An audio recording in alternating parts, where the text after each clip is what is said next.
Dios dio la ley de los mandamientos para que el hombre se dé cuenta que no la puede cumplir al pie de la letra. Y un mandamiento que no cumpla, para Dios los incumplió todos. La religión lo coloca al revés. ¿Se dan cuenta que la religión es satánica? La religión dice, cumpliendo tú los mandamientos te vas al cielo. Y Dios dice, te vas al cielo creyendo que Cristo cumplió los mandamientos en vez de ti. Él los cumplió. Y todos tus incumplimientos fueron sobre Cristo. Él los asumió. Todos tus pecados que vas a cometer hasta que te mueras, los cargó Cristo. Le fueron imputados a Él. Él se los dejó imputar para Él pagarlos con su muerte, con la muerte de su alma, en vez de que lo pagaras tú, en vez de pagarlos tú con la muerte de tu alma. Te liberó de tu ser condenado a la muerte de tu alma por tus pecados. Los pagó Cristo con la propia muerte del alma de Él.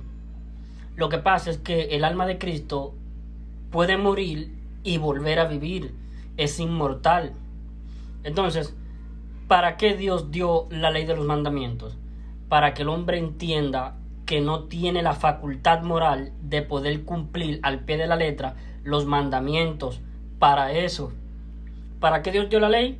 Primero, para el conocimiento del pecado, Romanos 3:20. ¿Y para qué más? Para guiarnos a Cristo, Gálatas 3:24. ¿Y por qué el ser humano tiene que ser guiado a Cristo? Porque en ningún otro hay salvación, en ningún otro fuera de Cristo. Y todos nosotros, al pecar, estamos destituidos de la gloria de Dios, como dice Romanos 3, versículo 22 al 23. Porque no hay diferencia, por cuanto todos pecaron, tú y yo. Y al pecar estamos impedidos de ir al cielo, destituidos de la gloria de Dios. Y al pecar una vez, infringir un mandamiento de los muchos mandamientos de la ley de los mandamientos de Dios, para Dios infringimos todos los mandamientos. Estamos rematados, somos reos rematados, destituidos. Entonces nosotros tenemos que renunciar a nuestras obras, porque una vez que la persona cometió un pecado, uno solo, perdiendo la inocencia de un niño, cometió un pecado, la sentencia contra el pecado, que es la muerte, se aplicó sobre el espíritu, el cuerpo y el alma. Y el ser humano va a morir. Físicamente va a morir. Es irremediable. La muerte física es irreversible. Murió su espíritu y la muerte va por el alma. Después del cuerpo va por el alma. La sentencia a la muerte va por el alma. El alma que pecare, esa morirá. Y antes de que muera el cuerpo, el ser humano tiene que arrepentirse y creer con fe en el Evangelio. Tiene que cambiar de opinión, cambiar de parecer, cambiar de idea, cambiar de creencia respecto a cómo él cree que se encuentra ante Dios en lo moral, espiritual y judicial. Porque si no cambia de creencia, se va a ir al infierno. Porque al no renunciar él a sus obras, va a estar demostrando que él cree que él puede evitar pecar. Él puede frenar su carrera de pecado. O sea, llegará a un punto donde él frene de pecar. Y de ahí en adelante él logra la sublimación moral. Yo antes era pecador, pecaba, pero yo un día me metí a la iglesia pentecostal, católica, calvinista, luterana, presbiteriana, iglesia adventista, iglesia testigo de Jehová. Logré la sublimación moral. De aquí en adelante yo ya no peco más. Eso es lo que te enseña la religión. Pero Dios dice lo contrario, que nosotros seremos pecadores. Cualquier ser humano habitando en un cuerpo de carne y hueso, hasta que el cuerpo de carne y hueso deje de existir, hasta la muerte física, tú y yo seremos pecadores hasta que nos muramos. Y la religión dice que no. Y la palabra de Dios dice que sí. Y la religión dice que no. Y la palabra de Dios dice que sí. La religión lo que hace es se infiltra en la escritura, en Cipriano de Valera, Casidoro de Reina, en King James, y ciertos pasajes clave de la escritura le cambian el sentido. O sea, tergiversan ciertos pasajes clave de la escritura. Y en 1 de Juan 3:6, el original, tal como el Espíritu Santo inspiró la pluma de Juan, dice: el que en él permanece no continúa pecando. El que continúa pecando no le ha visto ni le ha conocido. La expresión es: no continúa pecando. Y los religiosos que tradujeron la Biblia al castellano, al inglés, al francés, dicen: el que en él permanece no peca. El que peca no le ha visto ni le ha conocido. ¿Pero cómo? Esto está contradiciendo 1 de Juan 1:8. Al principio de la carta, la primera epístola de Juan lo deja muy claro. Juan, si decimos que no tenemos pecado, nos engañamos a nosotros mismos y la verdad no está en nosotros. Lo deja claro al principio de la carta, en 1 de Juan 1:8. Si decimos, se está incluyendo Juan, si decimos que no tenemos pecado, nos engañamos a nosotros mismos y la verdad no está en nosotros. Y entonces, ¿por qué en 1 de Juan 3:6 dice: el que en él permanece no peca? El que peca no le ha visto ni le ha conocido. Es que no es no peca en 1 de Juan 3:6. Es no continúa pecando, que es muy diferente a no peca. No va a continuar pecando porque el Señor lo va a disciplinar para apartarlo del pecado. Por eso no va a continuar pecando. Pero la expresión es: no continúa pecando. Pero los traductores religiosos, este versículo en particular, lo modificaron. Y en vez de haberlo dejado tal cual como el Espíritu Santo inspiró 1 de Juan 3:6, no continúa pecando, le han puesto no peca.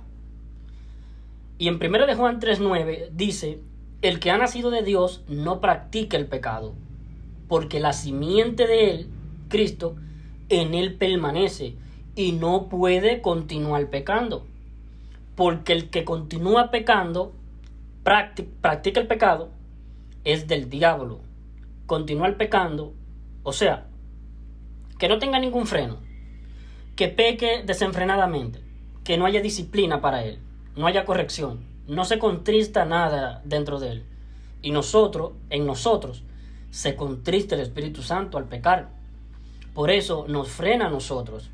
Ya no podemos andar, continuar a modo de práctica del pecado, porque el que practica el pecado es del diablo. ¿Qué es lo que practicar el pecado? Ser un sicario, ser un homosexual, vivir una vida de homosexual. No que él caiga en pecado, sino que él lo practica en forma desenfrenada. Por ejemplo, yo soy un perverso pecador, yo soy un degenerado pecador, mentiroso, me gustan las mujeres. A veces en mi corazón, a las mujeres que son bonitas, la codicio. A veces, lamentablemente, yo caigo en pornografía. A veces yo me masturbo. Soy un degenerado, un cochino, un pecador degenerado. Mi carne se deleita en el pecado. Eso soy yo. Sí, eso soy yo. Mi carne se deleita en el pecado. Yo me deleito en el pecado, en mi carne. Caigo en pecado y vuelvo a caer en pecado. Y tengo una debilidad de un pecado específico que no lo puedo dejar de cometer. Somos así y lo seremos hasta que nos muramos. Y la religión dice que no. Y la palabra de Dios dice que sí. ¿A quién hay que creerle? ¿A los pentecostales? ¿A los calvinistas? ¿A los hermanos libres? ¿A los católicos? ¿A los adventistas hay que creerle? ¿A los de Alianza Cristiana Misionera? ¿A los testigos de Jehová? ¿O a la palabra de Dios hay que creerle? Hay que creerle a la palabra de Dios. Y el apóstol Pablo es el modelo. Pablo dice en 1 de Timoteo 1, versículo 15 al 16, palabra fiel y digna de ser recibida por todos, que Cristo Jesús vino al mundo a salvar pecadores, no a salvar santurrones de los pentecostales, fanfarrones hipócritas, santurrones, hipócritas, hediondo a pecado, hipócritas. El calladito es que se tira el peo más hediondo. Así son los pentecostales, santurrones, hipócritas. Ellos se dicen a sí mismos que tienen una superioridad moral. Ellos se abrogan una falsa superioridad moral ante los demás y somos todos iguales ante Dios. No hay diferencia. Ahora, Pablo es el modelo para la iglesia. Dios puso al apóstol Pablo como modelo para la iglesia gentil. Y Pablo dice, palabra fiel y digna de ser recibida por todos, que Cristo Jesús vino al mundo a salvar pecadores, de los cuales yo, Pablo, soy el principal, el primero. Soy, no que era pecador y no peco más. Soy, sigo siendo. No que yo antes era pecador y no peco más. Soy una nueva criatura en Cristo Jesús. Significa que no peco más. No. Sigo siendo pecador. Soy pecador. Igual que todos los demás. Soy el primero. El principal de los pecadores.